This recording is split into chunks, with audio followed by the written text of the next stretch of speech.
Yo, yo, yo! What's up? Welcome back sa aking channel. Ako nga pala si Ricky Alvarado at ang aking YouTube channel ay RickyA.tv. So, ang gagawin natin ngayon ay mag-unbox tayo ng sapatos galing sa World Balance. Check natin mamaya kung anong itsura niya, yung price, saka yung quality. Yung kung maganda ba siya sa paningin natin. Okay? So, ayan na mga repa.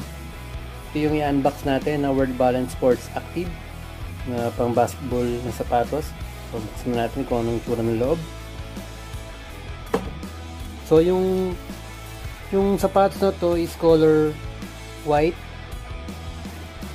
black, para siyang yung sa Star Wars, Storm ano ba yun? Basta yun. Ayan mga repa. So, ito yung style name ng sapatos na to ng World Balance is Level Play. Color, yan, sabi ko na kayo, color white. Tapos with touch of black siya. Yung Euro size is 43 and then size 10 siya sa US kasi size 10 ako. Ayan, so papansin nyo, sabi ko kanina na yung design niya is parang kung familiar kayo sa characters sa Star Wars, Stormtrooper yata yung pangalan nun. Ayan.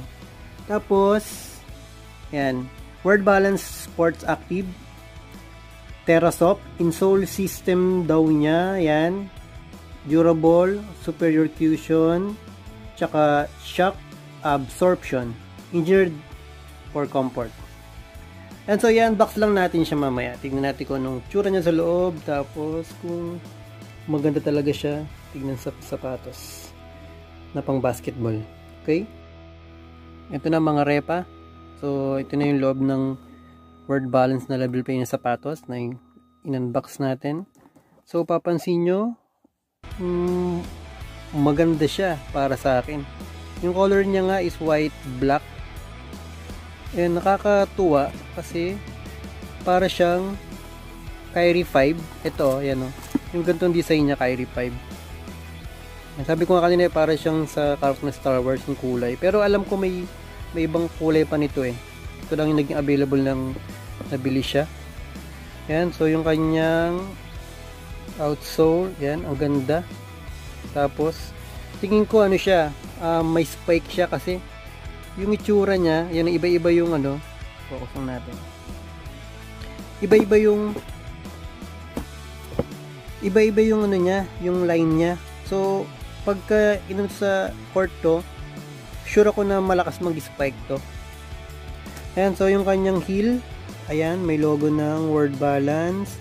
Tapos kung papansin nyo, para siyang semi high cut. Ayan, ito yung loob niya. Ayan. Hop, tingnan natin yung loob. Hop. Ayan, World Balance TerraSoft insole system. Nandun yung sizes. Kung makikita yung size niya. Ayan.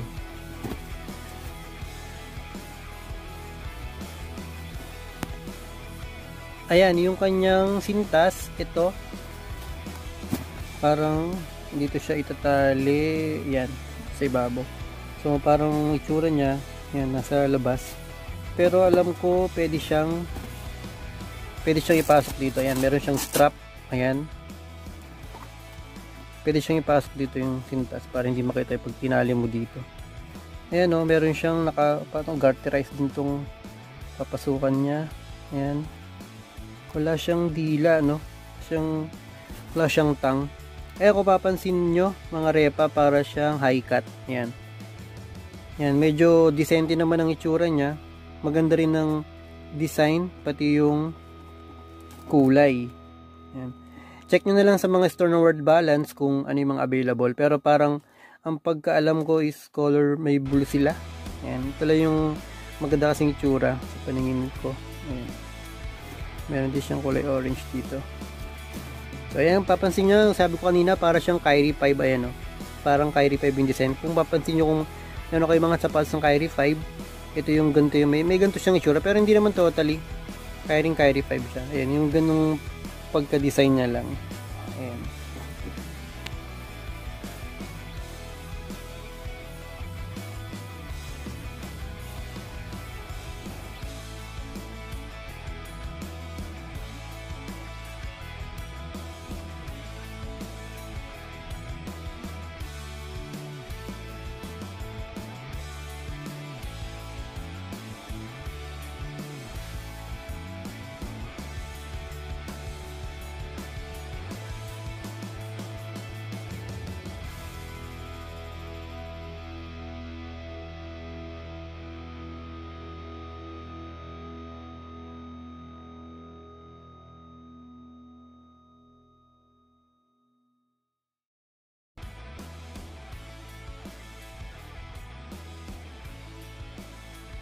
So yun mga repa, natapos natin gawa ng video unboxing review yung sapatos ng Word Balance na level play.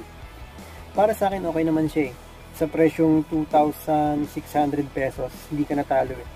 Okay yung design niya, yung materials na ginamit, okay naman. Tapos yung quality niya, tingin ko may laban na eh. Pogi-pogi ka na rin sa court pag ginamit mo eh.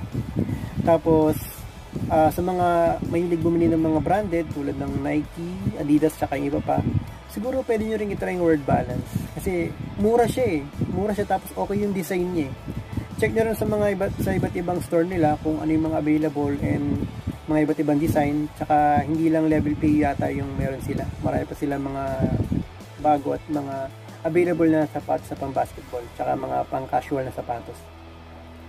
Okay mga repa, dito natatapos ang aking video. Sa mga hindi pa po nakasubscribe, sana po i-subscribe po ninyo ang aking YouTube channel na rika.tv. At huwag po natin kalimutang i-hit ang bell button para po sa sunod-sunod na video ko pa na ipopost at pag-update po sila. Okay?